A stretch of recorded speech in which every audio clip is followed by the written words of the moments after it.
सीने से लगाएगा मन की चिंता मिटाएगा अपने सीने से लगाएगा मन की चिंता मिटाएगा जैसे माता संभालती है वैसा यीशु संभालेगा जैसे माता संभालती है वैसा यीशु संभालेगा। Hallelujah hallelujah hallelujah hallelujah hallelujah hallelujah hallelujah hallelujah मेरे कारण जीवन दिया मेरे पापों को उठा लिया मेरे कारण जीवन दिया मेरे पापों को उठा लिया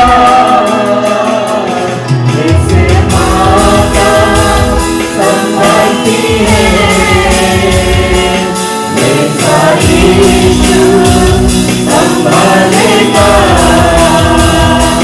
जैसे माता संभालती है वैसा यीशु संभालेगा। बादलों पर चलाएगा और मुझको ले जाएगा बादलों पर चलाएगा और मुझको ले जाएगा जैसे माता संभालती है वैसा यीशु संभालेगा जैसे माता संभालती है वैसा यीशु संभालेगा कभी भी ना छोड़ेगा कभी भी ना रखेगा कभी भी ना छोड़ेगा कभी भी ना रखेगा जैसे माता संभालती है वैसा यीशु संभालेगा जैसे माता संभालती है वैसा यीशु संभालेगा वैसा यीशु संभालेगा। धन्यवाद धन्यवाद धन्यवाद धन्यवाद ईश्वर। हालेलुया बोलो यीशु मसीह की सुंदर शपथ दिवसाबद्दल देवाला धन्यवाद की परमेश्वराने आपल्या आयुष्याला हा दिवस दिला आणि आपल्या सर्वांना परत त्याच्या नावामध्ये एकत्र केलं। मी प्रभूला धन्यवाद देतो। इथं आल्यावर कळलं की आज परत बाप्तिस्मा झाली ना 3 लोकांनी बाप्तिस्मा घेतला। मी प्रभूला धन्यवाद देतो कारण देवाचं वचन म्हणतं एक आत्मा देवाच्या राज्यात येतो तेव्हा स्वर्गात मोठा आनंद होतो आणि कालपासून स्वर्गात काय होतोय आनंद होतोय कारण 1-2 नाही तर 22 लोकांनी बाप्तिस्मा घेतला। किती? पहिल्या दिवशी 6 उभे राहिले होते, पण बघा देव किती महान आहे। ना, कारण देव फक्त त्या 6वरच प्रेम नव्हता करत ना, देव त्या 22 लोकांवर प्रेम करत होता. हालेलुया. आणि म्हणून परमेश्वराने त्या प्रत्येकाला तयार केलं. मी प्रभूला धन्यवाद देतो की हे सर्व आत्मे जे देवाच्या राज्यात जिंकले गेलेले आहेत, देवाच्या वचनाप्रमाणे चाला, परमेश्वराच्या भयात चाला. देव तुम्हाला अधिक आशीर्वादित करेल. आमेन. यावेळेस आपण देवाच्या वचनाकडे जाणार आहोत. एक छोटीशी प्रार्थना करू आणि आपण वचनाकडे जाऊ. सर्वशक्तिमान आमच्या जिवंत देवा, बापा तुला धन्यवाद देतो, स्तुती करतो, कारण हा समय तुझ्याकडून आहे. मी प्रार्थना करतो परमेश्वरा, परत एकदा एक ऐकणारे कान घेऊन आणि समजणारं मन घेऊन आम्ही तुझ्या जवळ येतो परमेश्वरा, यासाठी की तुझी वाणी आम्हाला कळावी परमेश्वरा, समजावी प्रभू. आणि म्हणून परमेश्वरा, आज परत एकदा तुझ्या पवित्र आत्म्याद्वारे तू आमच्याशी बोल. हो ख्रिस्ता, आम्ही तुझी वाणी ऐकावी प्रभू, तुझे शब्द ऐकावे, यासाठी कृपा दे. मी प्रार्थना करतो देवा, हे मातीचं पात्र घेऊन तुझ्या चरणी येतो परमेश्वरा. माझ्या देवा, भर तुझ्या सामर्थ्याने आणि आत्म्याने परमेश्वरा, तुझी महिमा प्रगट कर. मी घटावं, तू वाढावा, तू दिसावा आणि तुलाच महिमा मिळावी, तुझीच इच्छा पूर्ण व्हावी प्रभू, असं होऊ दे. आज ही शेवटची भक्ती सभा ह्या उपास प्रार्थनेमधली प्रभू, या चर्चसाठी, मंडळीसाठी, आम्हा सर्वांसाठी अद्भुत रीतीने आशीर्वादित कर आणि पवित्र आत्म्याचं महान कार्य कर. धन्यवाद. सर्व आदर, मान, महिमा, गौरव, सन्मान तुलाच देतो. प्रार्थना येशू प्रभू तुझ्या पवित्र निगुण नावाने मागितली. आमेन. आपण गुरुवार पासून एक वचन बघतोय. आपण परत तेच वचन काढू आज ना. योहान सुवर्तमान याचा 8वा अध्याय आणि वचन 32 जे आपण गुरुवार पासून बघतोय. परत एकदा आपण तेच वचन काढू. योहान 8 आणि 32 वाचू आपण. तुम्हाला सत्य समजेल, तुम्हाला सत्य समजेल व सत्य तुम्हाला बंधमुक्त करेल, व सत्य तुम्हाला बंधमुक्त करेल. आमेन. आपण वचन तेच बघतोय की परमेश्वराची इच्छा आहे की तुम्हाला वचन समजावं. ऐकायला नुसतं यायला नको, वाचता यायला नको, तर ते समजणं आवश्यक आहे. हालेलुया. आणि म्हणून आपण 4 प्रकारच्या मनाबद्दल बघितलं, कारण वचन समजण्यासाठी मनाची आवश्यकता असते. कशाची आवश्यकता असते? मनाची. आमेन. आणि ज्याचं मन चांगलं असतं ना, तुम्हाला माहिती का, आम्ही काटसवानकडे जातो ना सेवेला, तिथे एक परिवार आहे आणि त्या परिवारामध्ये एक मुलगी आहे, तरुण मुलगी. तिचं नाव तेजस्विनी आहे. तिला ऐकता नाही येत, दोघं कानांनी पूर्णपणे बहिरी आहे जन्मापासून, आणि तिला बोलता पण नाही. तिला बघितल्यावर तुम्हाला अजिबात वाटणार नाही की तिला बोलता नाही येत असेल किंवा ऐकू नाही येत. तिला दोघं गोष्टी नाही जमत. पण तुम्हाला माहिती, तरी ती देवावर खूप मोठा विश्वास ठेवते. हालेलुया. वचन ऐकलं नाही अजून तिने, पण तरी तिचा विश्वास आहे प्रभूवर. ते कसं कळतं माहिती का, जेव्हा ती देवाच्या उपस्थितीत असते ना, तेव्हा समजून जातं तिला बघितलं की तिचा विश्वास प्रभूवर कसा आहे. बघा, देवाने आपल्याला वाचा दिलेली आहे, देवाने आपल्याला चांगले कान दिलेले आहेत, तरी अनेक लोक ऐकतात पण विश्वास ठेवत नाही. तिला दोघं कान नाही आहेत, ऐकू नाही शकत, कान असून पण नाही ऐकू शकत, तरी एक चांगला विश्वास तिच्या ठाई दिसतो. कारण तिला वचन तिने ऐकलं नाहीये, पण तरी तिला वचन समजलं. काय वचन? काय? नीट लक्ष द्या. वचन समजण्यासाठी ना फक्त मनाची आवश्यकता आहे. भले शरीराचे कान बंद असतील, पण जर अंतकरणाचे कान उघडे असतील ना, तर देवाची वाणी तुम्ही ऐकू शकता. हालेलुया. प्रभू येशू ख्रिस्ताला ऐकण्यासाठी हे कान नाही कामाचे, हेच कान कामाचे आहेत. जर हे कान ज्याचे उघडे आहेत ना, त्याचे हे कान बंद जरी असले तरी त्याला देव कळतो. हालेलुया. म्हणून देवाचं वचन म्हणतं, सत्य तुम्हाला समजेल तरच ते तुम्हाला काय करेल? बंधमुक्त करेल. आपण ह्या 4 जमिनीबद्दल पाहिलं, 4 मनाबद्दल पाहिलं की पहिली जमीन कोणती होती? रस्ता, सैतान जातो आणि चोरून घेतो. दुसरी जमीन खडकाळ, जिथं माती सापडत. तिसरी जमीन काटेरी झुडप, चिंता आणि द्रव्याचा मोह हे काटेरी झुडप. आणि चौथी जमीन चांगली, काल रात्री आपण शिकलो. आता आपण चांगल्या जमिनीपर्यंत आलेलो आहोत. आता पेरणीला सुरुवात होईल. बोला, कशाला सुरुवात होईल? पेरणीला. आता नीट लक्ष द्या. आपण जे खातो ना शरीरामध्ये, समजा मी आज मटण खाल्लं, काय खाल्लं, मग कुठं जातं? पोटात. कुठं जातं? मग काय होतं माहिती का, जे अन्न तुम्ही खातात ना ते तुमच्या पोटात जातं. आणि शरीराचं एक वैशिष्ट्य आहे की तुम्ही जे खाल्लेलं असतं ना त्याच्यातलं सगळं पोषण जे आहे ना ते शरीर ओढून घेतं. काय करतं? ओढून घेतं. समजतंय का? जे जे चांगले घटक आहेत ना तुम्ही खाल्लेल्या गोष्टींमध्ये ते सगळं शरीर काय करतं? ओढून घेतं स्वतःला आणि मग त्याचा फायदा आपल्या शरीराला होतो. काजू बदाम चांगलं का म्हणतात? खाणं चांगलं का आहे? कारण त्याच्यामध्ये खूप प्रोटीन आहे. मग तुम्ही जेव्हा काजू बदाम खातात ना तर ते सगळं प्रोटीन शरीर ओढून घेतं. तुम्ही या शरीरामध्ये काही पण टाका ते शरीर काय करेल? त्याच्यातल्या गोष्टी ओढून घेईल. जसं चांगलं ओढतं ना तसंच वाईट पण ओढतं शरीर. समजते का? विष प्या. काय प्या? विषारी पदार्थ खा. काय होईल? शरीर त्या विषातलं त्या विषारी पदार्थातलं विष पण काय करेल? ओढून घेईल. बोला काय करेल? शरीराला नाही फरक पडत. तुम्ही मध्ये काही पण टाका. चांगली वस्तू टाका ते चांगलं ओढेल आणि खराब वस्तू टाका खराब ओढेल. समजते का? मग हे जे आहे ना मी पोटामध्ये काय टाकायचं हे पोट नाही ठरवत. कोण ठरवतं? आपण. बोला कोण ठरवतं? जे माझ्या शरीरासाठी चांगलं ना तेच मी खातो.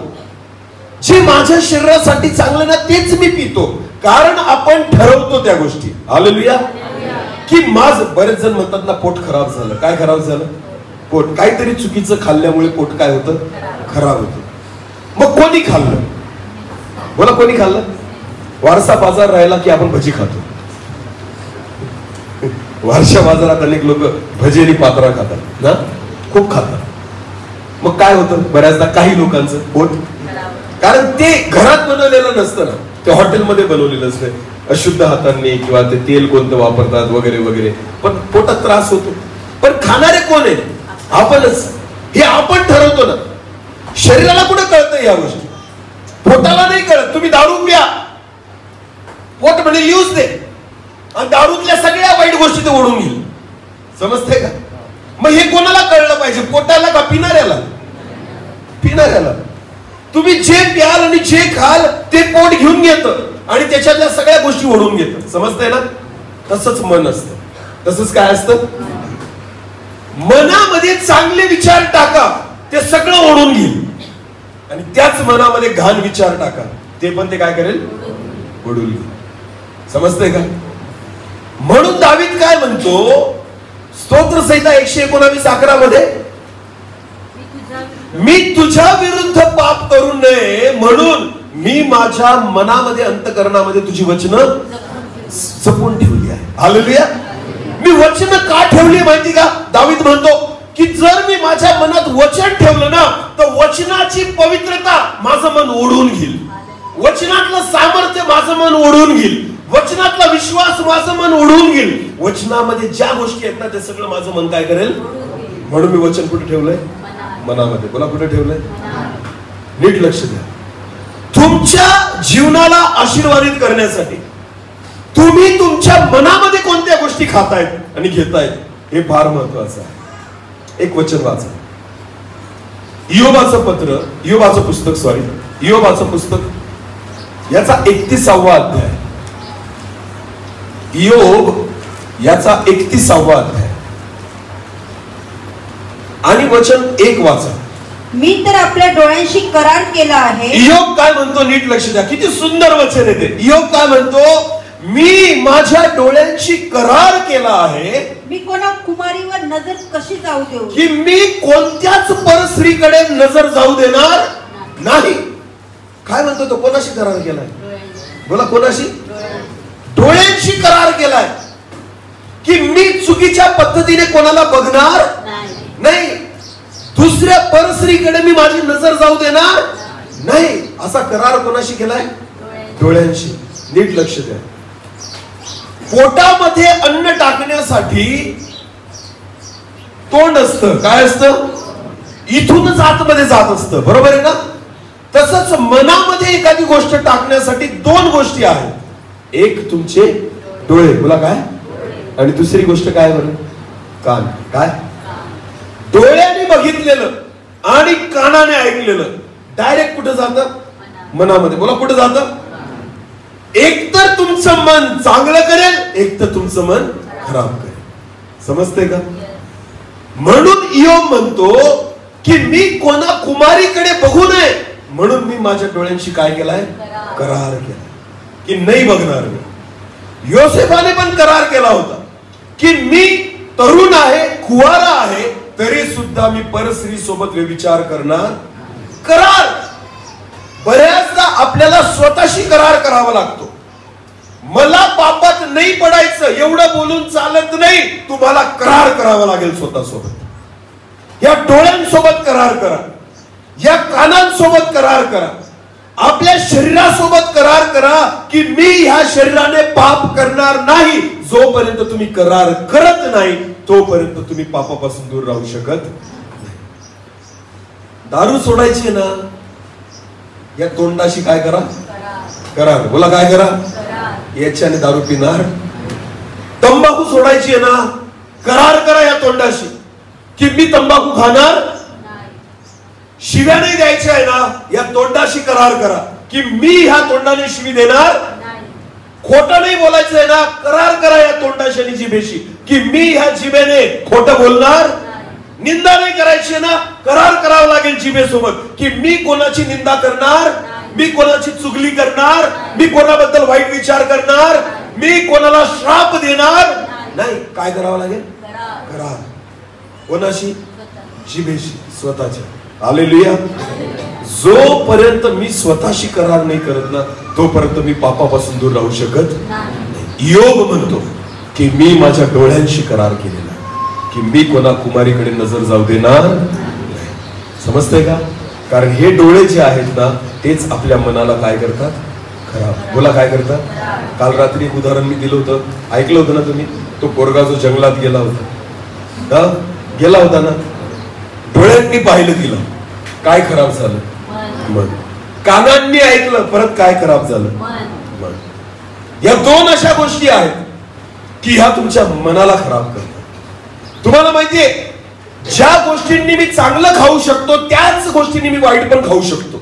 ज्या तोंडाने चांगलं खाल्लं जातं ना त्याच तोंडाने वाईट पण खाल्लं जातं. तंबाखू खाण्यासाठी वेगळं तोंड आहे का आपल्याकडं? मग कोणतं आहे? बोला कोणतं आहे? बरं, देवाची स्तुती करण्यासाठी किती तोंड आहेत आपल्याकडे? अरे बोला मोठ्याने. आणि शिव्या देण्यासाठी? हा? प्रभूची प्रार्थना करण्यासाठी किती तोंड आहे? आणि भांडण करण्यासाठी? एकच तोंड देवाला गौरव देतं आणि तेच तोंड दुसऱ्याला शिव्या घालतं. का बरं असं? हे तुमच्यावर आहे, कारण तुम्ही करार केलेला. अनेक लोक जे वर्शिप करतात, जे गीतं गातात, जे सेवा करतात, याच तोंडाने शिव्या देतात बाहेर गेल्यावर. का? कारण तुम्ही काय केला नाही? करार केला नाही.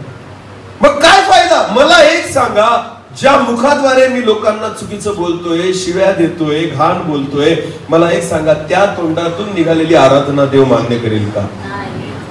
देवाची स्तुती जर त्याच तोंडातून निघाली, परमेश्वर ती कबूल करेल का? नाही. का? कारण ह्याच तोंडाचा उपयोग मी देवाच्या गौरवासाठी पण करतोय आणि कोणाला श्राप देण्यासाठी पण करतोय, निंदा करण्यासाठी पण करतोय, चुगली करण्यासाठी पण करतोय. होऊ शकत नाही. समजते का? करार करा. बोला काय करा? मन साफ झालं ना, चांगली जमीन देवाने तयार केली, मग आता काय? आता तिला सुरक्षित ठेवणं गरजेचं आहे. आमेन. आपण 4 जमिनींबद्दल पाहिलं ना. पहिली वाटेसारखी होती, बदललं देवाने आम्हाला. खडकाळी सारखी होती, बदललं देवाने आम्हाला. झुडपं होते, देवाने झुडपं उपटून टाकले. आता कशी जमीन तयार झाली? बोला बोला, कशी जमीन तयार झाली? चांगली. मग आता चांगल्या जमिनीला काय करावं लागेल आपल्याला? वाचा वचन, नीतिसूत्र 4था अध्याय. नीतिसूत्र 4था अध्याय वचन 23 वाचा. नीतिसूत्र 4. सर्व रक्षणीय वस्तूंपेक्षा देवाने तुमचं मन तयार केलं ना, आता चांगली भूमी तयार केली ना, तर मग आता बायबल असं म्हणतं, सर्व रक्षणीय वस्तूंपेक्षा आपल्या अंतःकरणाचे विशेष रक्षण कर. आमेन. मग आजपासून आता आपल्याला आपल्या मनाचं काय करायचंय? रक्षण. तुला काय करायचंय? कोणाला करायचंय? स्वतःला. बोला कोणाला करायचंय? आता नीट लक्ष द्या. तुमची जमीन, शेती तुम्ही नांगरली. काय केली? नांगरली, तयार केली, सगळं काटे कुसळे काढून टाकले. आता जमीन पेरणीसाठी काय आहे? तयार. बोला काय आहे? आणि तुम्ही 2 महिने काहीच पेरलं नाही, मग काय? तुम्ही 2 महिने त्या जमिनीवर काहीच पेरू नका, काहीच करू नका. काय होईल सांगा? काय उगवेल? काय उगवेल? का बरं? कारण ज्यासाठी जमीन तयार केली होती तुम्ही तिचा उपयोग त्याच्यासाठी केला आणि जेव्हा तुमची जमीन तयार होऊन जाते पण तुम्ही तिचा उपयोग नाही करत ना, तर त्यावेळेस त्याच्यात काय उगवायला लागतं? गवत. गवत पेरावं लागतं का? मग आपोआप उगवतं. बोला कसं उगवतं? कारण तो जमिनीचा काय आहे? स्वभाव. बोला काय आहे? परमेश्वर देवाने उत्पत्तीच्या पुस्तकामध्ये 3ऱ्या अध्यायामध्ये आदामाला श्राप दिला. काय दिला? आणि त्याला काय म्हटलं? तुझ्यामुळे भूमी श्रापित झाली. कोण श्रापित झाली? आणि कसा श्राप दिला? वाचा बरं ते वचन. 3 अध्याय कितवं वचन आहे ते? 17. 3:17. उत्पत्ती 3:17 वाचा. आदामाला तो म्हणाला, तू आपल्या स्त्रीचे ऐकलेस आणि ज्या झाडाचे फळ खाऊ नकोस म्हणून मी तुला आज्ञा केली होती त्याची फळ तू खाल्लेस म्हणून तुझ्यामुळे भूमीला श्राप आला आहे. तुझ्यामुळे जमिनीला श्राप आला आहे. तू आयुष्यभर कष्ट करून तिचा उपज खाशील. ती तुला काटे व कुसळे देईल. ती तुला काटे आणि कुसळे देईल. काय देईल? पेरावं नाही लागणार तुला काटे कुसळे गवत. ती देईल तिची. जर तुला गहू पाहिजे ना तर पेरावे लागतील. जर तुला धान्य पाहिजे ना पेरावं लागेल. पण काटे आणि कुसळे ती आपोआप देईल. कशामुळे? कारण ती काय झाली? श्रापित. बोला काय झाली? हा जमिनीला श्राप आहे की त्या जमिनीवर जर तुम्ही स्वच्छ करून सुद्धा काही पेरलं नाही ना ती आपोआप गवत उगवते. समजतंय का? कारण ती तशीच पडून आहे. तुम्ही त्याच्यात बी पेरलं नाही. तसंच आपलं मन आहे की देवाने मन चांगल्या जमिनीसारखं तयार केलं ना तर ते मन तसंच पडून राहू देऊ नका. जर ते तसंच रिकामं राहिलं ना परत त्याच्यामध्ये काय उगवायला लागेल? काटे आणि कुसळे. म्हणून दावीद काय म्हणतो की तुझ्या विरुद्ध मी पाप करू नये म्हणून मी माझ्या मनात तुझी वचनं जपून ठेवली. मनाला रिकामं नका राहू देऊ, त्याला भरा. हालेलुया. एक वचन वाचा. मत्तई शुभवर्तमान याचा 12वा अध्याय. मत्तई शुभवर्तमान याचा 12वा अध्याय वचन 43 पासून पुढे. अशुद्ध आत्मा माणसातून निघाला म्हणजे बायबल असं म्हणतं एखाद्या व्यक्तीतून देवाने अशुद्ध आत्मा जर बाहेर काढला म्हणजे तो विसावा शोधत निर्जन स्थळी फिरत राहतो. हा नीट लक्ष द्या. आपल्या वाटेवरचं जे मन होतं ना की सैतान येतो आणि निघून चोरून घेतो. ज्या घरात सैतानाला जागा होती मग येशूने काय केलं? वचनाद्वारे ते घर स्वच्छ केलं. हालेलुया. सैतानाला हाकलून दिलं. भूत पळाली. मग काय म्हणतं देवाचं वचन? परत वाचा ते. अशुद्ध आत्मा माणसातून निघाला म्हणजे अशुद्ध आत्मा माणसातून निघाला म्हणजे तो विसावा शोधत निर्जन स्थळी फिरत राहतो. पण निघून तर जातो पण परत दुसरी जागा शोधत फिरतो. परंतु तो त्याला मिळत नाही. मग त्याला दुसरीकडे जागा भेटत नाही. मग तो म्हणतो ज्या माझ्या घरातून मी निघालो त्यात परत जाईल. त्यात मी काय जाईल? परत जाईल. नीट लक्ष द्या. सैतान जरी आपल्याला सोडून गेला ना कायमचा सोडून जात नाही. तो परत येतो म्हटलेले काय. तो काय करतो? भूत काढलं ना एखाद्या व्यक्तीमधून, दुष्ट आत्मा काढला ना तो कायमचा सोडून नाही जात. त्याला परत जागा जर भेटली तर तो बोला तर तो परत येतो. लक्षात घ्या. हे सैतानाचं वैशिष्ट्य आहे. कळतंय का? चहा प्यायलो आपण. काय प्यायलो? बोला ना काय? बोलत जा. चहाचा कप ठेवला आणि तो कप पिऊन घेतल्यानंतर आपण परत करून दिला तिथं चहाचा असा गोल राऊंड तयार होतो. माहितीये ना? मग माशा बसतात त्याच्यावर. काय बसतात? मग आपण काय करतो? माशा हाकलतो. काय करतो? मग काय होतं? माशा कायमच्या उडून जातात? नाही. थोड्या वेळ उडतात आणि परत कुठे येऊन बसतात? तिथंच. मग परत आपण हाकलतो, परत उडतात, परत थोड्या वेळाने तिथंच येऊन बसतात. नीट लक्ष द्या. सैतानाचं तसंच आहे. सैतानाला हाकललं ना तो कायमचा नाही जात. तो परत येण्याचा प्रयत्न करतो. पण तुम्हाला माहिती त्या माशा काय येतात? काय येतात? कारण त्यांना तिथं काय भेटतंय? चहा. काय भेटतंय? तिथं गोड आहे काहीतरी म्हणून त्या माशा येतात. तुम्ही माशांना ना 1000दा हाकला त्या 1000दा परत येतात. प्रॉब्लेम काय माहिती का? माशांचा नाही, प्रॉब्लेम त्या चहाचा आहे. ओलं कापड घ्या आणि ते काय करा, पुसून टाका. त्याच्यानंतर माश्या येतील, बघतील आणि कायमच्या निघून जातील. कारण त्यांना जे पाहिजे ते तिथे भेटणार. सैतान येईल, पण त्याला लागणारी गोष्ट जर तुमच्यात नाही भेटली ना तर तो परत निघून जाईल. पण जर त्याला लागणारी गोष्ट अजून पण तुमच्यामध्ये आहे तर तो परत आतमध्ये शिरेल. समजतंय का? म्हणून बायबल म्हणतो तो जागा शोधत फिरतो पण त्याला ती सापडत नाही. मग तो म्हणतो की ज्या घरातून मी निघालो ना त्याच्यात मी परत जाईल. पुढे वाचा. आणि तेथे गेल्यावर आणि जेव्हा तो त्या घराकडे येतो तर तिथे गेल्यावर ते त्याला रिकामे. बोला काय? रिकामे. पहिली गोष्ट सैतान काय पाहतो? हे घर काय आहे, हे मन काय आहे? रिकाम.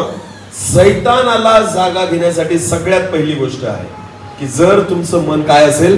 रिकाम. याला रिकाम नका ठेवू. देवाने निवडलं, देवाने बदललं ना तुम्हाला, या मनाला वचनाने भरत जा. हालेलुया. वचनाने भरा, इतकं भरून टाका की सैतानाला अजिबात जागा भेटणार. कारण सैतान रिकामी गोष्ट शोधतो, रिकाम मन शोधतो. समजतंय का? म्हणून बायबल म्हणतं सर्व रक्षणीय वस्तूंपेक्षा आपल्या अंतःकरणाचे विशेष रक्षण. कारण तो सैतान आतमध्ये शिरण्याचा प्रयत्न करेल, पण तेव्हाच करेल जेव्हा तुमचं मन काय असेल? रिकाम. रिकाम मन जर असेल ना, गवत उगवेल, परत काटे उगवतील, परत जुना स्वभाव बाहेर येईल, परत चुकीच्या गोष्टी बाहेर येतील. अनेक लोक खूप विश्वास ठेवतात लगेच प्रभूमध्ये, मन पण शुद्ध करून टाकतात, पाप पण सोडून देतात, व्यभिचार सोडून देतात, सगळ्या गोष्टी सोडून देतात, चर्च मध्ये यायला लागतात. पण तुम्हाला माहिती बायबल नाही वाचत, वचन नाही ऐकत, देवाच्या उपस्थितीत नाही बसत, स्वतःच मन रिकामच ठेवतात. काही दिवसांनी परत पापात पडतात, परत जुना स्वभाव बाहेर येतो, परत जुन्या सवयी बाहेर येतात, परत जुने विचार बाहेर येतात. एखाद्या व्यक्तीचा व्यभिचाराशी जर एखाद्याचा संबंध असेल ना, परक्या स्त्री सोबत, एखाद्या वेळेस तो पश्चाताप करतो, देवाला म्हणतो मी हे सोडून देतो, तो खरंच सोडून देतो त्या गोष्टी. अनेक लोक व्यभिचाराच्या पापापासून सुटतात, पण बदलल्यानंतर आहे ना शरीराने व्यभिचार बंद करतात, मनाचा चालूच असतो. कसला? मनाचा. शरीराने व्यभिचार करणं बंद केलंय, पण मनाचा व्यभिचार अजूनही चाललेलाच. लक्षात घ्या. हे ते आहे की परत गवत उगवायला, परत काटे कुसळी उगवायला. कारण जमीन कशी पडलेली? रिकामी. मला कशी पडली? रिकामी. त्याला रिकाम राहू देऊ नका, त्याला भरा. म्हणून बायबल म्हणतो तो दुष्ट आत्मा येतो आणि ते घर त्याला कसं दिसतं? रिकाम. पुढे वाचा. मग तो म्हणतो ज्या माझ्या घरातून मी निघालो त्यात परत जाईल, आणि तिथे गेल्यावर ते त्याला रिकामे असलेले, झाडलेले व सुशोभित केलेले असे आढळते. नंतर तो जाऊन आपणापेक्षा दुष्ट असे दुसरे 7 आत्मे. रिकाम आहे ना. मग तो काय म्हणतो? मला एकट्याला काढून टाकतो हा मालक, मला एकट्याला हा काय करतो? काढून टाकतो. बळजबरी. त्याची ताकद जास्त आहे ना. मग आता मी किती आणेल? 7. बोला किती आणेल? मग बघू आम्हाला कसा काढतो ना. एकट्याला हाकलशील ना, मी 7 घेऊन येतो. कारण काय? घर कसं आहे? रिकाम. मन कसं आहे? रिकाम. तो म्हणतो मी एकटा नाही येणार, आता मी 7 घेऊन येईल. आणि पुढे वाचा. नंतर तो जाऊन आपल्यापेक्षा दुष्ट असे दुसरे 7 आत्मे आपल्या बरोबर घेऊन येतो आणि ते आज जाऊन तेथे राहतात. मग त्या माणसाची शेवटली दशा पहिलीपेक्षा वाईट होते. पहिलेपेक्षा भयानक दशा करून टाकतो. लक्षात घ्या. एवढं पण सोपं नाहीये हो. वचन समजणं आणि ते स्वीकारणं, ते साठवून ठेवणं, आपल्या हृदयामध्ये जमा करणं फार गरजेचं आहे. जर हे मन रिकाम राहिलं ना तर तो येईल आणि अजून घाण करून टाकेल. पहिल्यापेक्षा वाईट दशा करेल, पहिल्यापेक्षा तुम्हाला जास्त पापात पाडेल. म्हणून आता मन शुद्ध झालंय ना, तयार झालंय ना, याला रिकामं ठेवायचं नाही. याला कशाने भरा? वचनाने. तुझ्या विरुद्ध मी पाप करू नये म्हणून मी माझं मन, माझ्या मनात तुझी वचनं जपून ठेवली आहे. हालेलुया. या मनाला आता एकटं सोडू, रिकाम सोडू, तर याला पूर्णपणे वचनाने भरा. आमेन. एक बायबल मध्ये सुंदर उदाहरण आहे, ते आपण वाचू. नीतिसूत्र काढावं. नीतिसूत्र याचा 24वा अध्याय. नीतिसूत्र याचा 24वा अध्याय आणि वचन 30 पासून पुढे वाचू आपण. नीतिसूत्र 24 वचन 30 पासून पुढे. एकदा मी आयुष्याच्या शेतात जाऊन. अरे बापरे, काय? एकदा मी आळशाच्या शेताजवळून बुद्धिहीनाच्या द्राक्ष मळ्याजवळून जात होतो. अरे वा, शलमोन काय म्हणतो, एकदा मी कोणाच्या शेताजवळून जात होतो? आळशाच्या. बोला, कोणाच्या? आणि बुद्धिहीन म्हणजे मूर्खाच्या शेताजवळून जात होतो. मला एक सांगा, शलमोनाला कसं कळलं? त्या शेताच्या बाहेर बोर्ड लावलेला होता का, हे शेत आळशाचं आहे? लावला होता का असा बोर्ड? हे शेत मूर्खाचं आहे असा बोर्ड होता का? नाही. तरी शलमोनाला कळलं हे शेत कोणाचं आहे? अरे बोला ना, कोणाचं आहे? आळशाचं. हे शेत कोणाचं आहे? बुद्धिहीनाचं, मूर्खाचं. हा द्राक्षमळा कोणाचा आहे? परत वाचा ते वचन. एकदा मी आळशाच्या शेताजवळून, शलमोन म्हणतो, मी रथात बसून, तो राजा होता ना शलमोन, काय होता? राजा. तो जाता जाता रस्त्याने जाता जाता तो म्हणतो की मी एकदा एका आळशाच्या शेताजवळून जात होतो. त्या व्यक्तीचं नाव नाही माहिती शलमोनाला. त्या व्यक्तीचं नाव नाही माहिती, तो कोण आहे ते नाही माहिती, पण त्याला एक माहिती की हा व्यक्ती कसा आहे? आळशी. बोला, कसा आहे? आळशी. काहीतरी पाहिलं शलमोनाने आणि त्याच्यामुळे त्याने असा तर्क लावला, त्याला असं कळलं की 100% हे शेत कोणाचं आहे? आळशाचं. आणि हा द्राक्षमळा कोणाचा आहे? मूर्खाचा, की ज्याला अक्कल नाही. अशा व्यक्तीचा हा द्राक्षमळा. समजतंय का? एखादा व्यक्ती, नीट लक्ष द्या, एखादा व्यक्ती चपला डोक्यावर घेऊन जर चालत असेल, तुम्ही त्याला काय म्हणता? चपला इथे ठेवून जर चालत असेल तर तुम्ही काय म्हणाल? हा काय आहे? तुझ्यासारखा हुशार कोणीच, असं म्हणाल? मग याला काय म्हणाल? मूर्ख, वेडा. चपला कुठे पाहिजे? पायात. आणि हा कुठे घेऊन चाललाय? डोक्यावर. याला मूर्ख म्हणतात. याला काय म्हणतात? मग मला सांगा, ज्याने चपला डोक्यावर ठेवलेला आहे तो गळ्यात पाटी लावून फिरतो का मी वेडा आहे असं? मग कोण समजतं त्याला वेडा? कशावरून? ज्या चपला पायात पाहिजे त्या कुठे? आणि याच्यावरून कोण समजतं की हा वेडा आहे? आपण पाहणार. बरोबर आहे ना? समोरच्याला सांगायची गरज नसती, पण त्याची कृती जी असते, त्याचं वागणं जे असतं ना, ते सांगतं की मी शहाणा आहे का मूर्ख आहे. समजतंय का? तसंच शलमोनाने एका व्यक्तीचं शेत पाहिलं आणि द्राक्षमळा पाहिला. तो म्हणतो की हे शेत 100% एका आळशाचं आहे, मूर्खाचं आहे. कशावरून? पुढे वाचा. तेव्हा तो काट्यांनी भरून गेला आहे. कारण शलमोन राजाने पाहिलं त्याचं सगळं शेत आणि द्राक्षमळा जो आहे ना, तो काट्याने भरून गेलेला आहे. कशाने भरून गेलेला? म्हणून शलमोन म्हणतो हे आळशाचं शेत आहे. कोणाचं शेत आहे? की त्या आळशी व्यक्तीला काटे साफ करायला सुद्धा इच्छा होत, स्वच्छ करायला सुद्धा इच्छा होत नाही. म्हणून हे कोणाचं शेत आहे? आळशाचं. शेत तर आहे पण साफ करायची इच्छा नाही. मन तर आहे पण मनासाठी काही श्रम करण्याची इच्छा. काट्यांनी भरून गेलेला आहे. पुढे वाचा. त्याची जमीन खास कुयरीने व्यापली आहे. ज्या शेतामध्ये धान्य उगवायला पाहिजे त्या जमिनीमध्ये काय उगवलंय? खास कुयरी. खास कुयरी माहिती का तुम्हाला? एक असं झाड असतं ज्या त्याच्या जवळून जरी आपण गेलो, नांगाला लागलं ना, तर सगळं अंग खाजायला लागतं. अशी झाडं उगवलेले होते त्या जमिनीमध्ये. वास्तविक तिथं काय पाहिजे होतं? पीक. बोला, काय पाहिजे होतं? गहू पाहिजे होता, बाजरी पाहिजे होती, किंवा मकई पाहिजे होता. आणि द्राक्षमळा आहे दुसरा, द्राक्षाची बाग पाहिजे होती, पण तिथं काच कुयरी उगवली. काय उगवलेली आहे? म्हणून शलमोन म्हणतो हा द्राक्षमळा कोणाचा आहे? आळशाचा. बोला, कोणाचा आहे?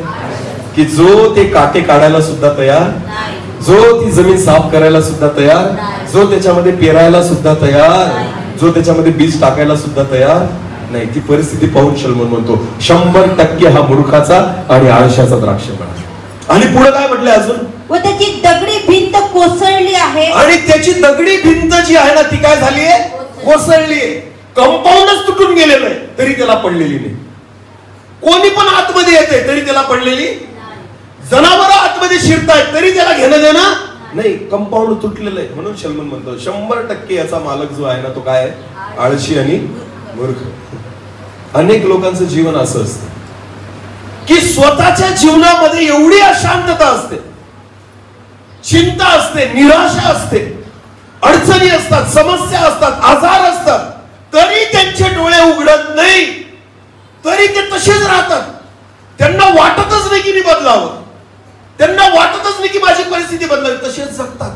काही काही लोक इतक्या मोठ्या बडाया मारतात ना, सर 40 नंतर यांना ब्लड प्रेशर होतो बर का, डायबिटीज होतो बर का, मग आपण सवय लावायची डायबिटीज सोबत जगायची. कशा सोबत जगायची? मग सकाळ आणि संध्याकाळ त्या डायबिटीजला गोळ्या देतात. काय देतात? त्याचा लाड करतात. जायचं नाही, माझ्यातच राहा, मी तुला सकाळी पण एक गोळी देईल आणि संध्याकाळी पण एक गोळी देईल. तोंडाने म्हणतात लोक, आजार डायबिटीस काही बरा होतो का कोणाचा? या वयात तो आजार होतो, लोकांना वाटतं. ज्या वेळेस तुम्ही डायबिटीस सोबत जगतात ना, तुम्ही त्याच काट्याने कुसळ्यांमध्ये जगताय. तुमचा द्राक्ष वेळा तुम्ही खराब केलेला आहे, लक्षात घ्या. जिथं फळं यायला पाहिजे तिथं आजार उगवतायत, जिथं आशीर्वाद उगवायला पाहिजे तिथं आजार उगवतायत. का? कारण तुम्ही आळशी आहात. लक्षात येते का? तुमच्याच पास्टरांनी साक्ष दिली ना, 30 वर्ष झाले दवाखाना पाहिला नाही. किती वर्ष झाले? वय काय त्या माणसाचं? 71. बोला काय? 71 पर्यंत आपण जगतो का मरतो? बाकीच्यांना तर गॅरंटी पण नसते. 71. विचार करा ना, तुमचेच देवाचे दास, त्यांची इतकी सुंदर साक्ष आहे. आणि आजकालचे तरुण मध्यम वय होत नाही, 40 उलटत नाही, तर तुम्हाला ब्लड प्रेशर, तर तुम्हाला डायबिटीस. माझा नीतिमान मनुष्य विश्वासाने जगेल. बोला कशाने जगेल? आणि जो गोळ्यांवर जगतो तो विश्वासू नाही. हालेलुया. काय साक्ष आहे आपली मला सांगा? ज्या लोकांचं जीवन असं आहे ना, ते सगळे त्यांचं जमीन जी आहे ना ती कशाने भरलेली आहे? काठी आणि कुसळ्यांनी, खाचकुईरीने भरलेली. खाचकुईरी जी असते ना ती नेहमी अंगाला काय देते? खास. तो आजार नेहमी तुम्हाला जाणवत राहतो की नाही ना, मला नाही चालत ना. दिवसातून 4दा 5दा 10दा लोकांना सांगावं लागतं. काय? मला नाही चालत, मला नाही चालत, मला नाही चालत. कमीत कमी दिवसातून किती वेळेस? 10 वेळेस लोक सांगतात जे अशा आजारांमध्ये असतात की मला डॉक्टरनी नाही सांगितलंय ना गोड प्यायला, चहा घ्यायला, हे नको, ते नको, ते नाही चालत, हे नाही चालत. अरे मग जगतातच कशाला? ही तुमची साक्ष आहे का? ही खाचकुईरी आहे. ही काय? सतत खाजत राहतात तुम्ही त्या गोष्टीला, सतत तुम्हाला त्रास देत राहते ती गोष्ट. आणि हा तुमचा आळशीपणा. हा तुमचा काय? जो व्यक्ती प्रार्थनेमध्ये राहतो, विश्वास ठेवा, जो व्यक्ती वचनामध्ये राहतो ना, त्याच्या जीवनामध्ये तुम्हाला हे काटे दिसणार, ही खाचकुईरी दिसणार, हे आजार दिसणार, हे त्रास दिसणार नाही. हालेलुया. तुमच्या पास्टरांचा वशीला आहे का देवाकडे? बोला ना. मग त्यांनाच देव काबर सांभाळतोय, आपल्याला काबर नाही सांभाळतो? आपल्याला काबर आजार होतात, आपल्याला काबर दवाखान्याचं तोंड पाहावं लागतं, आपण कशाला इंजेक्शनवर जगतोय, आपण कशाला गोळ्यांवर जगतोय? विचार तर करा ना कधीतरी, या गोष्टीचा विचार तर करा. येशूने फटके खा खाल्ले माहिती तुम्हाला? मला काय मिळावं? काय मिळावं? फटक्याने आरोग्य मिळेल ना, हे वचन माझ्या या हृदयात सापडलं पाहिजे. आमेन. नीट लक्ष द्या. मला आरोग्य ज्याच्यामुळे मिळालेलं आहे ना, ते वचन ह्या अंतःकरणात दिसलं पाहिजे, तर तुम्हाला आरोग्य मिळेल. आमेन.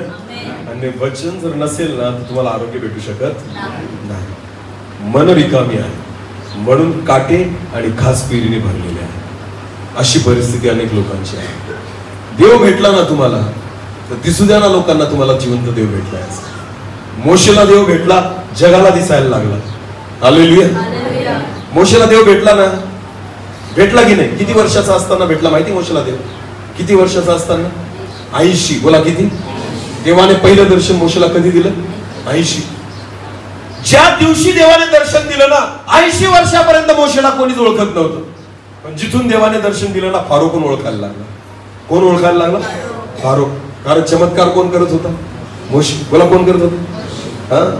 काठीचा साप कोणी केला? समजतंय का? पाण्याचं रक्त कोणी केलं? मोशेने. कोणी केलं? स्वतःचा हात असा छातीवर ठेवला, बर्फासारखा कसा होऊन गेला? शुभ्र. चमत्कार कोण करायला लागला? मोशे. कारण त्याला कोण भेटला? देव. जिथून देव भेटतो ना तिथून आपली परिस्थिती बदलते, तिथून आपली ओळख बदलते. हालेलुया. आपली ओळख जर बदलली नाही याचा अर्थ अजून आपल्याला देव सापडला नाही. येशूचं नाव मला कळलंय, मी ऐकलंय, अजून समजला नाही येशू मला. नीट लक्ष द्या. तुम्हाला फुकट दिले तर फुकट घ्या ना देवाकडून. आमेन. आरोग्य देऊन टाकले तर घेऊन टाका. हालेलुया. कोणता आजार राहून गेला होता येशू ख्रिस्ताने? 12 वर्ष रक्तस्रावी स्त्रीला नुसतं तिने कशाला स्पर्श केला? येशूच्या वस्त्राच्या गोंड्याला स्पर्श केला, तरी तिला काय मिळालं? आरोग्य मिळालं. बघा ना तुम्ही, 12 वर्षाचा आजार तिथं निघून गेला, 38 वर्षाचा दुखणेकरी बरा झाला, मेलेला 4 दिवसाचा लाजर जिवंत झाला. आणि अद्भुत असे चमत्कार प्रभू येशू ख्रिस्ताने केले. तुम्हाला माहिती, कुबडी बाई जी कुबडाने चालत होती, तिला कधीच तिने वर पाहिलेलं नव्हतं, येशू ख्रिस्ताने एका क्षणात सरळ करून टाकलं. आमेन. कोणता आजार ठेवला प्रभू येशू ख्रिस्ताने? सगळे तर जिंकलेत त्याने. आमेन. मग तरी आपण आजारामध्ये का? तरी आपली जमीन काट्यांनी का भरलेली आहे? तरी आपण का काचकुईरीने भरलेला आहोत? कारण आपण काय आहोत? आळशी. बोला काय? आळशी. प्रार्थना करायला नको, आळस येतो. काय येतो? बायबल वाचायला नको, कारण काय येतो? आळस. टीव्ही बघायचा आळस आहे का आपल्याला? नाही. 3 तास कसे निघून जातात पिक्चर मध्ये कळत नाही, कारण आळसच नाही ना. आणि तेच 3 तास तुम्हाला वचन ऐकायला लावा, बरं काय येईल? आळस. बायबल वाचायला लावा, काय येईल? काही लोक म्हणतात बायबल वाचायला बसलो का झोप लागते. अरे आळशा, बघ ना तुझं शेत बघ, काट्यांनी भरून गेलेलं, काचकुईरीने भरून गेलेलं आहे. तुझ्या जीवनात काही चांगलं उरलेलं नाही. का माहिती का? हाच आळस तुला मिळतोय. हालेलुया. कितीही काही करा प्रियांनो, पण आत्मिक जीवनात आळस करू नका. प्रार्थना जिथं करायची तिथं प्रार्थना करा. बायबल जेव्हा वाचायचं तेव्हा बायबल वाचा. भक्तीला जेव्हा यायचं तेव्हा भक्तीला या. जर तुम्ही आळशी बनाल तर तुमचं जीवन काटे आणि कुसळ्यांनी भरून जाईल, खासकुईरीने भरून जाईल. समजते तुम्हाला? हा. शल्मोनाने बघितलं तर त्याला असं दिसलं की सगळी जमीन काटे कुसळ्यांनी भरून गेलेली आणि खासकुईरीने भरून गेली. त्याला समजून घेतलं 100% ही जमीन कोणाची आहे? आळशाची. बोला, कोणाची आहे? आळशाची. आत्मपरीक्षण करा. का माझी परिस्थिती अशी आहे? देव कमी नाही पडत आहे, कमी कोण पडतोय? आपण. कारण आपल्याला मन देवाने शुद्ध करून दिलं, पवित्र करून दिलं, पण आपण तसंच रिकामं ठेवतो. त्याला भरत, त्याच्यामध्ये पेरत, म्हणून चांगलं काही उगवत नाही. परत काटे, परत गवत, परत काचबेरी, त्याच्यामधून काहीच चांगलं बाहेर येत नाही. म्हणून नुसतं रिकामं मन ठेवून फिरू नका. आमेन. पण त्याला काय करा? वचनाने भरा. बोला, वचनाने भरा. हालेलुया. देवाच्या दासाला संदेश त्याला प्रभूने सांगितलं, बायबलमध्ये लिहिलेलं आहे की आपलं तोंड उघड. काय कर? आपलं तोंड उघड. योहान प्रगटीकरणाच्या पुस्तकात पण दिलेले ना. योहानाला एक देवदूत आला आणि त्या देवदूताने सांगितलं, त्याच्या हातामध्ये पुस्तक होतं, त्या देवदूताच्या हातात काय होतं? एक पुस्तक. आणि ते योहानाला सांगितलं आपलं तोंड उघड. मग योहानाने आ केली, तर त्याने काय केलं ना, ते पुस्तक त्याच्या तोंडात टाकलं आणि म्हटलं खाऊन घे. काय कर? खाऊन घे. योहानाने काय केलं? पूर्ण पुस्तक खाऊन घेतलं. तो म्हणतो जेव्हा मी खात होतो ना तर माझ्या तोंडात ते मधासारखं गोड लागलं. कसं लागलं? मधासारखं गोड.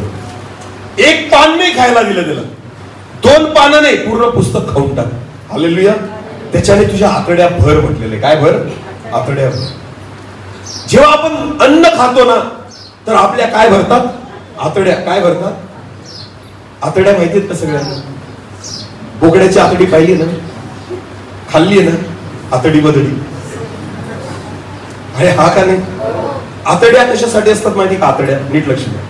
आपण जे अन्न खातो ना ते सगळं आतड्यांमधून जातं. कशामधून जातं? आतड्यांमधून. जेवढं जास्त खाल तेवढ्या आतड्या काय होतील? भरतील. बोला, काय होतील? ढेकर येतो माहिती का तुम्हाला? ढेकर. ढेकर काय येतो बरं? ढेकर केव्हा येतो? कमी खाल्ल्यावर का जास्त खाल्ल्यावर? केव्हा? का बरं माहिती का तुम्हाला? त्या आतड्यांमध्ये थोडी हवा असते. काय असते?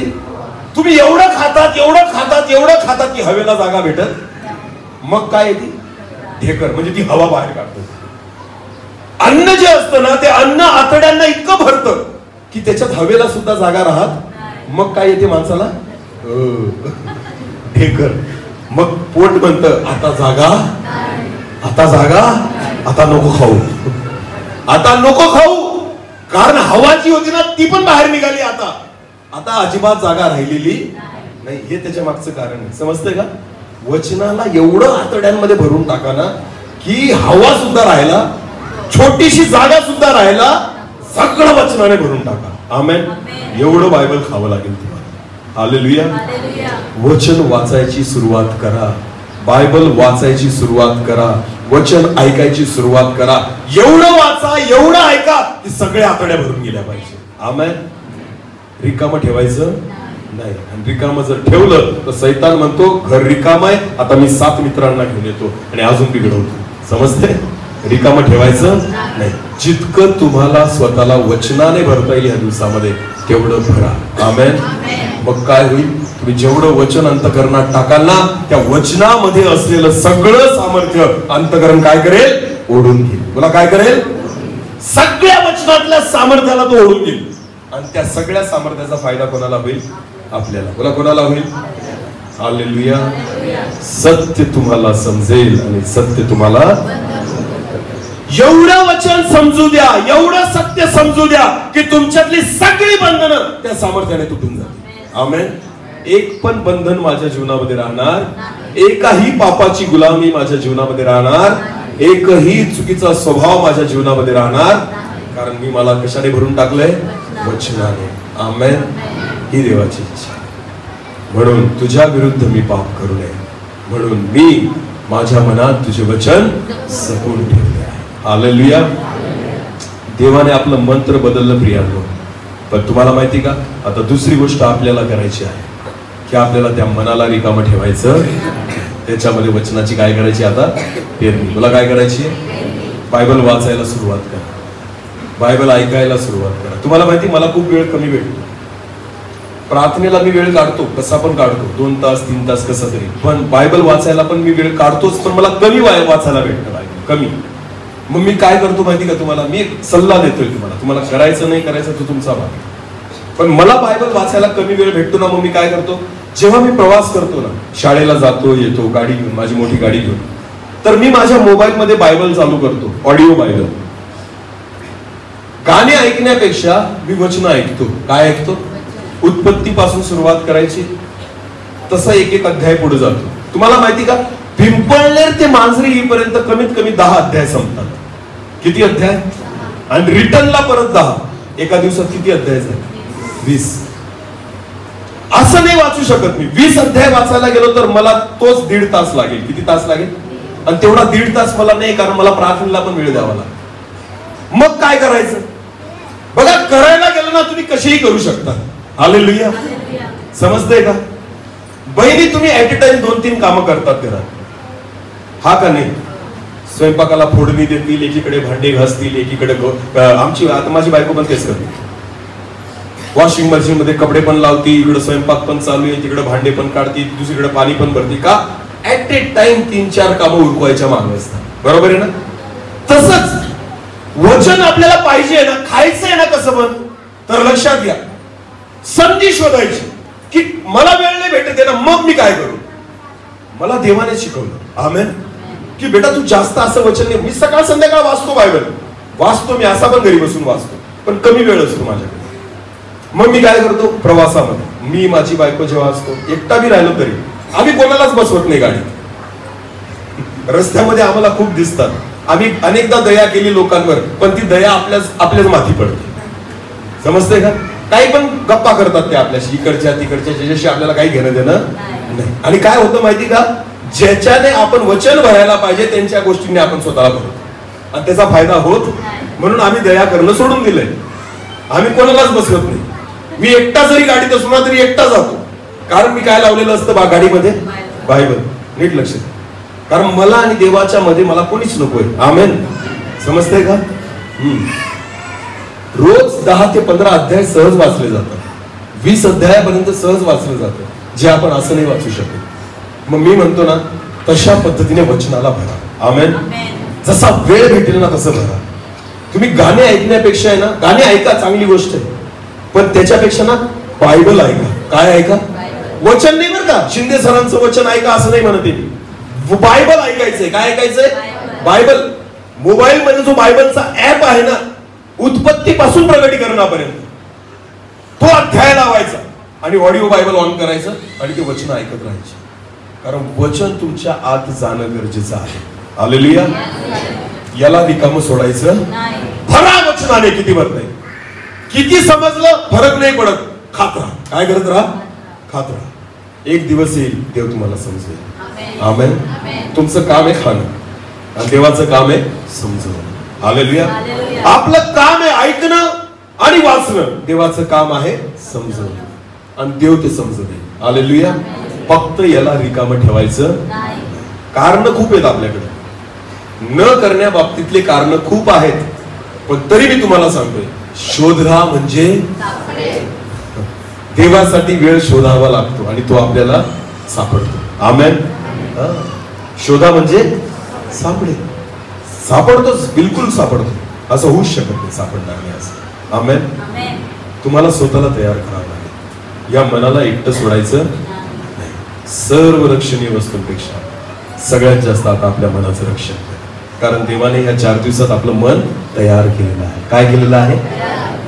आता मी तर निघून जाईल आजपासून ना, मग आता काय करा, झालं आपलं काम. आता पुढच्या वर्षी उपवास प्रार्थना नाही, आता तर खरं काम सुरू झालं. हालेलुया.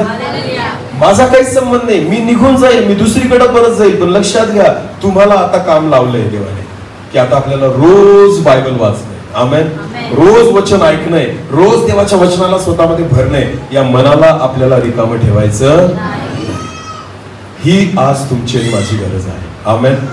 आणि जेव्हा तुम्ही स्वतःला वचनाने भराल ना, तुमची दुर्दशा होणार, काटे कुसळी उगवणार, काच कुईरीने जागा घेणार नाही. आमेन. म्हणून स्वतःला त्या रीतीने तयार करा. समजतंय का? काळजी आहे देवाला तुमची आणि माझी. आमेन. कोणीतरी येईल आणि कोणीतरी आम्हाला शिकवेल आणि सांगेल, नाही, मी विश्वास ठेवतो, देव तुम्हाला शिकवेल, देव तुम्हाला समजवेल आणि देव तुम्हाला सांगेल, देव तुमच्याशी बोलेल. आमेन. देवाला बोलण्यासाठी काहीच लागत नाही, शिक्षण पण नाही, वय पण नाही, काहीच नाही. शमूएल किती वर्षाचा होता? 4 किंवा 5. किती वर्षाचा? 4 किंवा. त्याच्याशी कोण बोलला? शमूएल बाळाशी कोण बोलला? देवाने विचार तर करायला पाहिजे होता ना, देवा कोणाशी बोलतोय रे? तुझ्या बरोबरीच्या व्यक्तीशी बोल ना, एखाद्या संदेशाशी बोल, एखाद्या बायबल ट्रेनिंग केलेला आहे ना त्याच्याशी बोल, कोणी PhD वाला असेल, रेव्हरंट असेल त्याच्याशी बोल ना, कोणी बिशप असेल त्याच्याशी बोल, तुझ्या योग्यतेच्या व्यक्तीशी बोल. कोणाशी बोलतोय? किती जो पहिलीत सुद्धा गेला, जो बालवाडीत सुद्धा गेला नाही, ज्याने शाळेचं तोंड सुद्धा पाहिलं, त्याच्याशी कोण बोलतोय? देवाला बोलायला ना माणूस कसाही चालतो, फक्त ऐकणारा पाहिजे. काय पाहिजे? आणि शमूएल काय होता? ऐकणारा. एलीने हाक मारली, लगेच शमूएल हजर. एलीच्या मुलांनी हाक मारली, लगेच शमूएल हजर. त्या मंदिरामध्ये एली एकच काम शिकला होता, काय? ऐकायचं. बोला काय? एली जे काम सांगेल ते ऐकायचं, अधीन देत राहायचं. म्हणून 3दा देवाने हाक मारली, तरी त्याला काय वाटलं कोणी हाक मारली? एलीने. बोले कोणी हाक मारली? मध्यरात्री हाक मारली. हो, लहान लेकरू येते 5 वर्षाचं, झोपलेलं होतं, पण हाक ऐकताच उठून कोणाजवळ जाऊन उभा राहायचं? एली जवळ. आणि काय म्हणायचं? काय हात नाही. काय म्हणायचं? तुम्ही मला बोलवलं का? काय हात नाही. रात्री 12 वाजता लेकरांना उठून बघा, उठतील का? सकाळी शाळा असती त्यांची, लाता मारून मारून उठवतात तरी उठत, इतके गाढ झोपतात लेकरं. आणि हे 5 वर्षाचं लेकरं मंदिरामध्ये झोपलेले, पण एका हाकेत उठायचं आणि कोणाकडे जायचं? एलीकडे जाऊन उभं राहायचं, म्हणायचं तुम्ही मला बोलवलं. याला म्हणतात ऐकणारे लोक. हालेलुया. ऐकणं याला म्हणतात. एका शब्दात एली जवळ जायचा. तुम्हाला माहिती, म्हणून देवी शमूएलला शिकवतात. आमेन. कारण शमूएल ऐकणारा होता. बोला काय होता? 3दा हाक मारली देवाने. मग शेवटी एलीला कळून गेलं की अरे याच्याशी कोण बोलतोय? देव बोलतोय. मग त्याने सांगितलं, आता जर परत हाक मारली तर सांग, बोल प्रभू, तुझा दास ऐका. आणि मग शमूएल गेला, झोपला. परत देवाने हाक मारली, तो म्हटला, बोल प्रभू, तुझा दास ऐकले. तुम्हाला माहिती किती बोलावं देवाने? रात्रभर बोलत राहिला. कोणाशी? शमूएलाशी. बोला कोणाशी? किती वर्षाच्या मुलाशी? 5 वर्षाच्या. ज्याला बालवाडी माहिती नाही, ज्याला अंगणवाडी माहिती नाही, जो पहिलीत कधी गेला नाही, शाळेचं तोंड पाहिलं नाही, नियमशास्त्रात काय लिहिलंय काही माहिती नाही, पण देव बोलतोय का? कारण तो ऐकणारा आहे ना, तो ऐकणारा व्यक्ती आहे, तो देव बोलतोय त्याच्याशी. 5 वर्षाचं बाळ, तुम्हाला माहिती का, संदेष्टा होऊन गेलं. काय होऊन गेलं? भविष्यवक्ता झालं. 5 वर्षाचं लेकरू ज्याच्याशी देव बोलायला लागला. एली बाबतीत भविष्यवाणी देवाने त्याला सांगितलं की एलीच्या घराण्याचं मी काय करणार आहे? 5 वर्षाच्या मुलाला देव सांगतो. फक्त ऐकणारा पाहिजे, देव बोलतो. आमेन. तुम्ही ऐकणारे तर व्हा. समजवायचं कसं आहे परमेश्वर करेल. आमेन. फक्त स्वतःचं हृदय रिकामं ठेवायचं नाही, वचनाने भरा. आमेन. ऐकत राहा, वाचत राहा. समजवायचं काम परमेश्वराचं आहे आणि तो ते समजेल. देवाची वाणी तुमच्या खाली पडेल. हालेलुया. रात्रभर देव बोलला, सकाळी उठल्यावर तो संदेष्टा होता. आमेन. संदेष्टा झाला, कारण देव त्याच्याशी बोलायला लागला. देव तुमच्याशी पण बोलेल. आमेन. तुमच्याशी बोलताना देव तुमची डिग्री विचारणार नाही, तुमचं वय विचारणार नाही, तुमचं पद विचारणार नाही, तुमचा पैसा विचारणार नाही. फक्त तुम्ही ऐकतायत का एवढंच विचारेल. हालेलुया. ज्याला कान आहे तो मग परमेश्वर बोलतो. आमेन. मगच परमेश्वर बोलतो. प्रगटीकरणाच्या पुस्तकामध्ये 7 मंडळांना पत्र लिहिलेले, त्या 7ही मंडळांबाबतीत देवाचं वचन म्हणतं, ज्याला कान आहे तो.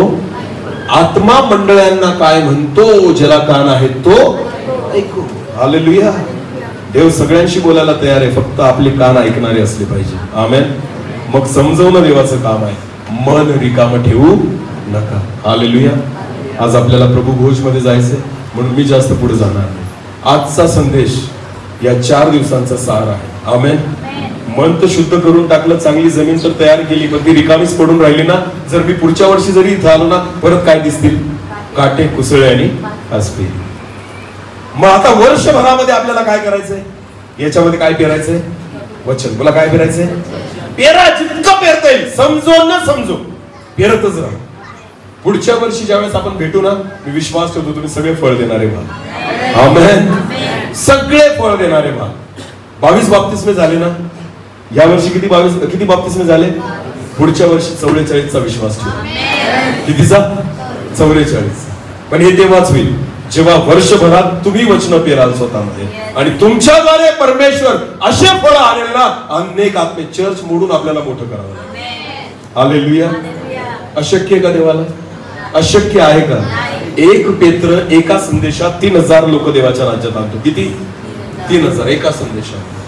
जर आपण सगळे पेटून उठलो ना, मी तुम्हाला सांगतो, आपल्याला चर्च असे अनेक तोडून मोठे बांधावे लागतील. आमेन. कारण देवाला अशक्य असं काही. आपण फळ देणं शिका. हालेलुया. या 1 वर्षामध्ये आपल्याला स्वतःला तयार व्हायचं. आमेन. आणि मी विश्वास होतो की पुढचं जे वर्ष असेल, पारसरी मंडळीसाठी आणि प्रत्येक व्यक्तीच्या व्यक्तिगत जीवनासाठी काहीतरी नवीन आणि अद्भुत अनुभवाचं असेल. हालेलुया. हाच विश्वास आपण, आणि मी विश्वास ठेवतो की परमेश्वर ते करेल. बोला आमेन. आपले डोळे आपण बंद करू. ह्यावेळेस आपण प्रार्थना. धन्यवाद पिता, या 4 दिवसात प्रभू तुझ्या उपस्थितीत आणि तुझ्या वचनामध्ये तू आम्हाला ठेवलं. परमेश्वर, तू आमच्याशी बोललायस प्रभू. तुझी वाणी आमच्या कानी पडू दिली. परमेश्वर, आमचं मन तू तयार केलं. आमचे काटे टोचळे तू दूर केले. आमची भूमी तू तयार केली. एका चांगल्या जमिनीप्रमाणे प्रभू आमचं हृदय तयार केलं. पण प्रभू, आजपासून त्याच्यामध्ये पेरणी करायला आम्हाला शिकव. आम्ही ती जमीन पूर्णपणे वचनाने भरावी. परमेश्वर, रिकाम काहीच राहू नये प्रभू. कारण जेवढं आम्ही वचन भरू, तेवढं त्या वचनाचं सामर्थ्य, वचनाची पवित्रता, वचनामध्ये असलेलं जीवन आमचं मन ओढून घेईल स्वतःमध्ये. यासाठी तुझं वचन आमच्या हृदयात पेरलं जातं. धन्यवाद. धन्यवाद प्रभूजी. एक छोटस कोरस घेऊन, आणि आज लगेच त्या कोरस नंतर आपण प्रभू भोज मध्ये जाणार आहोत. स्वतःच्या मनाची आपण तयारी करू.